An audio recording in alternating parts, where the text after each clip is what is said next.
Hi friends, welcome back to GNSK vlog. ఈరోజు నేను మీకు కందిపప్పు చారు చేయడం ఎలాగో చూపెడతాను, చూసేయండి ఫ్రెండ్స్. ముందుగా కందిపప్పుని 2 times వాష్ చేసుకోవాలి. పావు కిలో కందిపప్పుకి 20-25 మిర్చి తీసుకోవాలి. ఇక అది మీ ఇష్టం, మీరు ఎంత కారం తింటారో అంతే తీసుకోండి. మేమైతే కొంచెం కారం ఎక్కువగానే తింటాము, మా వాళ్ళకి స్పైసీగా లేనిది అసలు తినరు. మీరు కారం ఎక్కువ తింటే లైక్ చేయండి, కారం తక్కువగా తింటే కామెంట్ చేయండి. కుక్కర్లో పప్పుని ఉడకబెట్టుకోవడానికి ముందు అన్ని ఇంగ్రీడియంట్స్ కట్ చేసి పప్పులో వేసుకోవాలి. ముందుగా మిర్చి కట్ చేసుకొని వేసుకోవాలి. తర్వాత ఒక టమోటోని చిన్న చిన్న ముక్కలుగా కట్ చేసి వేసుకోవాలి. ఆ తర్వాత వెల్లుల్లి రెబ్బలు ఒక 4-5 పొట్టు తీసి వేసుకోవాలి. కొద్దిగా కరివేపాకు కూడా వేసుకుంటే టేస్ట్ చాలా బాగుంటుంది, ట్రై చేయండి మీరు కూడా. అన్ని ఇంగ్రీడియంట్స్ వేసి మూత పెట్టేసుకోవాలి. ఇక స్టవ్ వెలిగించి 3 విజిల్స్ వచ్చేంత వరకు ఉడికించుకోవాలి. ఆలోపు మనం చింతపండుతో చారు చేసుకోవడం ఎలా చూసేద్దాం. ఒక పెద్ద నిమ్మకాయ అంత సైజ్ చింతపండుని తీసుకొని దాన్ని ఒక 2 times మంచిగా వాష్ చేయాలి. దాన్ని ఒక 5 minutes మంచిగా నాననివ్వాలి. ఆలోపు ఒక 4 మిర్చి, ఒక ఉల్లిగడ్డని కట్ చేసుకోవాలి.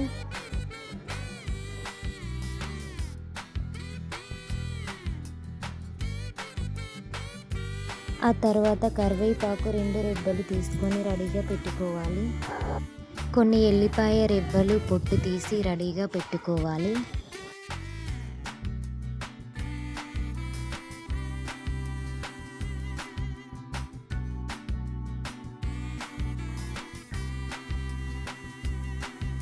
ఈలోపు చింతపండు బాగా నానిపోయి ఉంటుంది. ఇప్పుడు చింతపండు రసం తీయాలి. దానిలో ఉన్న పిప్పి అంతా తీసి పడేసి మన టేస్ట్కి సరిపడా వాటర్ని యాడ్ చేసుకోవాలి. ఆ తర్వాత స్టవ్ ఆన్ చేసి ప్యాన్ పెట్టి 2 స్పూన్ల ఆయిల్ వేసుకోవాలి.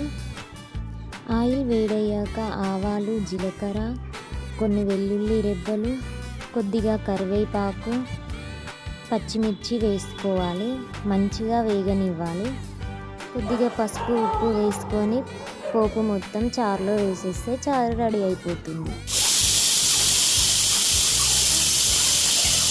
3 times విజిల్ వచ్చిన తర్వాత ఎయిర్ మొత్తం తీసేసి మూత ఓపెన్ చేయాలి. ఓపెన్ చేసిన తర్వాత బాగా కలుపుకొని మన రుచికి తగ్గట్టుగా కొద్దిగా కారం వేసుకోవాలి. కారం వేసుకుంటే ఆ టేస్టే వేరుంటుంది, చాలా బాగుంటుంది, ట్రై చేయండి. ఆ తర్వాత దాన్ని బాగా కలుపుకొని కొద్దిగా వాటర్ యాడ్ చేయండి. కాసేపు మరిగేంత వరకు ఉంచండి. ఆలోపు మనం పోపు పెట్టేసుకుందాం. ప్యాన్ పెట్టుకొని 3 స్పూన్స్ ఆయిల్ వేసుకొని ఆయిల్ వేడయ్యాక జీలకర్ర, ఆవాలు వేసుకోవాలి. ఆ తర్వాత 7-8 వెల్లుల్లి రెబ్బలు వేసుకోవాలి.